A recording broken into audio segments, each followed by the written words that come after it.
నేను ఇదే ఫీల్డ్లో వెళ్ళి వాళ్ళని అడిగాను, అమ్మ మీకు చెయ్యాలంటే గవర్నమెంట్ కూడా మంచి గవర్నమెంట్ ఉండాలి కదా బయట. ఇప్పుడు నేను వచ్చి ఫౌండేషన్ వర్క్ చేయాలనుకోండి, ఒక మంచి గవర్నమెంట్ ఉండాలి. మీరు ఎలా ఎన్నుకుంటారు, మీకు ఓటు ఎలా వేస్తారని అడిగాను. అంటే 2 గవర్నమెంట్లో పథకాలు ఇస్తున్నాయి, ఒకళ్ళకన్నా ఒకళ్ళు ఎక్కువ ఇస్తున్నారు, అన్నీ ఇస్తున్నారు, మరి ఓటు ఎలా వేస్తారని అడిగాను. లేదా కొంతమంది ప్రలోభానికి కూడా గురి చేస్తున్నారు, అలాంటప్పుడు ఎలా ఇస్తారని అడిగారు.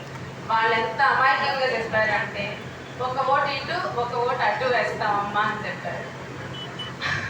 అంటే పాపం వాళ్ళు దానిలో కూడా న్యాయం చేయాలని చూస్తున్నారు, సామాజిక న్యాయం. కానీ మీరు అలాంటి వాళ్ళని తారసపడినప్పుడు దయచేసి చాలా గట్టిగా చెప్పండి అమ్మా, అలా చేస్తే కుదరదు.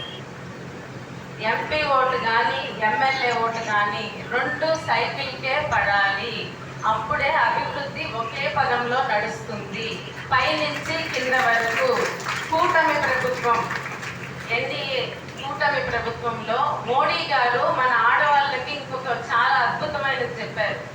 మనకి ఇప్పుడు అమ్మాయిల పెళ్లి ఏజ్ ఎంత? 18, 21. ఎందుకు పెట్టుంటారు? అది మెచ్యూర్డ్ మైండ్ అనా? అమ్మాయిలకి 16 ఏళ్ళకు కూడా వచ్చేస్తుంది మెచ్యూర్డ్ మైండ్. అది ఒక్కటే కాదు, 18 ఇయర్స్కి మీకు ఇంటర్ కంప్లీట్ అవుతుంది. వాళ్ళకి కొంచెం జ్ఞానం వచ్చే లోపే పెళ్ళైపోతుంది. పెళ్ళి అవ్వగానే పిల్లలు, ఇక ఆ సైకిల్లోకి వెళ్ళాక బయటికి రావడం చాలా కష్టం. అదే 21 అనుకోండి, కనీసం డిగ్రీ చేసే అవకాశం వస్తుంది వాళ్ళకి, అవునా? సో అలా పైనుంచి కింద వరకు మహిళల గురించి ప్రాధాన్యత ఇచ్చే గవర్నమెంట్ రావాలి, ఒకే లైన్లో ఉండాలి.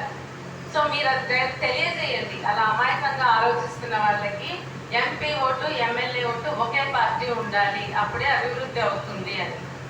ఇంకా కొంతమంది ఇంకొక అడుగు ముందుకేసి ఇంకా తెలివిగా చెప్తున్నారు. ఇప్పుడు నేను డోర్ టు డోర్ క్యాంపెయిన్కి వెళ్తున్నప్పుడు వాళ్ళని టెస్ట్ చేస్తూ ఉంటాను అనమాట, ఇలాంటివి అడిగి. వాళ్ళు, అమ్మ మరి వేరే పార్టీ వాళ్ళు కూడా వస్తున్నారమ్మా, వాళ్ళు గెలిచాక మీ పార్టీలోనే జాయిన్ అవుతారంటగా అని అంటారు. నాకు తెలియదే, అలా కూడా చెప్పి ఓట్లు వేయించుకుంటున్నారు అన్నమాట అని నాకు కొత్తగా తెలిసింది.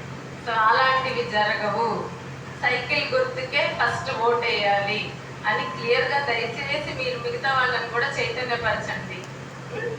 ఈ 2 ముక్కలు చెప్పుకుంటూ తర్వాత ఇక్కడ ఉంటే నేను కూడా మంగళగిరిలోనే ఉన్నాను, మమ్మల్ని మీరు ఫ్రీక్వెంట్గా చూస్తారు. ఇక్కడే కాదు, మన గుంటూరులో ఎక్కడ అవకాశం ఉన్నా మా ఫౌండేషన్ తరఫున వర్క్ చేసి ఆడవాళ్ళకి అండగా నిలుస్తామని పెమ్మసాని చంద్రశేఖర్ గారి తరఫున తెలియజేస్తున్నా. మీ ఓటుని సైకిల్ గుర్తుకి బలంగా గుద్ది మెజారిటీతో తీసుకురావాలి. మే 13 మన రాష్ట్రానికి ఒక మంగళప్రదమైన ముహూర్తం.